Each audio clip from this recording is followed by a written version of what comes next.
was a fascist. How are these guys so popular? I mean, what is this brain rot? But I mean, these guys can't be making that much money from this type of content, right? Oh my goodness, tens of millions of dollars? So you're telling me that you could become an award-winning doctor and you still wouldn't make anywhere near what these guys make? Influencers on the internet, probably the most important job in the world, only behind models for OnlyFans, of course. I mean, firefighters, mothers, and police officers don't even know the half of what influencers have to go through on a daily basis. But on a serious note, how are these guys raking in millions of dollars for acting like Jack Willies on the internet? You guys could literally do the same thing as they do. I mean, it's so easy, right? Well, hate to burst your bubble, but you cannot. As they're not the brightest tools in the shed, don't get me wrong, but they're still bright enough to successfully run multi-million-dollar social media companies. And here's how they do it. First off, we need to mention perseverance, as without an unrelentless drive and hunger, your chances of achieving the highest levels of success are zero. Many people on top went through months, sometimes even years of pretty much no views on their channel. I mean, just hear this clip of Adin Ross. Senior year, I was just, senior is like, you're supposed to have fun, go to, all these dances and all these events. I never did any of that stuff. I just stayed home and streamed.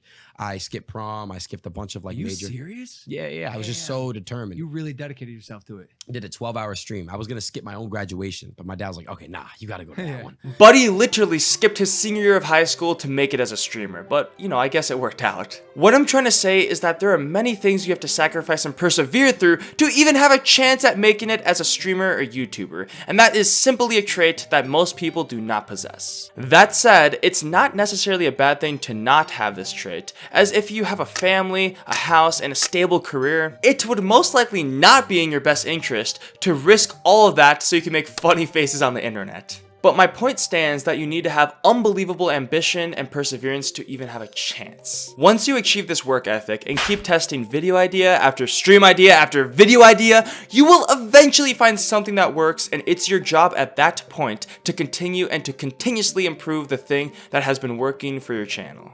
Now yes, this idea could be playing the character of someone who overreacts to everything like IShowspeed, or playing the character of someone dumber than a rock like Adin Ross.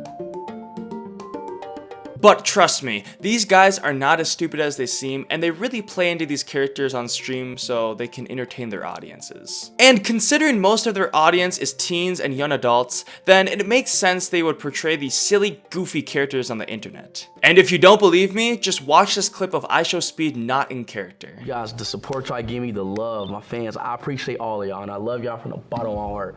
It's great to have a whole gang by your side, that supports you and helps you. It's amazing. It's like having 24 million friends. I mean, he's a pretty normal guy when he's not in character, but that's just my point. On Twitch, he is not his true self. It's a character for the sole purpose of entertaining people. It's no different than watching your favorite movie star or WWE wrestler. They are there to entertain you, and that's why they have such large audiences. But to get to the point where you can find your shtick, you not only have to persevere through many trials and tribulations, but you also have to be capable of high levels of creativity to find that one shtick that's better than everybody else's. And I think people underrate this statistic because most people think everyone is creative in their own way. I mean, that's what I used to think, but then back in the Murtis era, I was listening to the Joe Rogan podcast with Jordan Peterson, and I actually found out that you can measure someone's creativity. And the unfortunate truth is that most people are not as creative as they think. I mean, think about it. How many books or poems or songs or art pieces or podcasts or videos have you guys created? And that's not to say that it's impossible to become more creative, but what I'm trying to say is that Adin Ross, Cenat, IShowspeed, and people like them are highly creative individuals that drastically change streaming and Twitch for better or for worse. I mean, but you just can't deny their creativity. Now, with all that being said, you probably assume that I think all these guys are just like super geniuses or something like that. Well, not quite. While I do think these guys are smarter than people give them credit for, I more so think they're smart when it comes to being entertainers. But let's be real, these guys have done some stupid things, like seriously. I mean, just to name a few, Adin Ross has promoted gambling to his audience of mostly children and teens many times, IShowspeed has lit off fireworks in his own room, and Cenat was arrested for civil unrest, just to name a few examples. The fact of the matter is that it doesn't matter if you find these guys entertaining or funny in the slightest, because millions of people do, and that's what makes them filthy rich. I hope this video gave insight into why seemingly stupid or undeserving people become millionaires for acting stupid on the internet. And if you guys have any questions or remarks, just put them in the comment section below and I'll do my best to respond to them. Alright, that's all.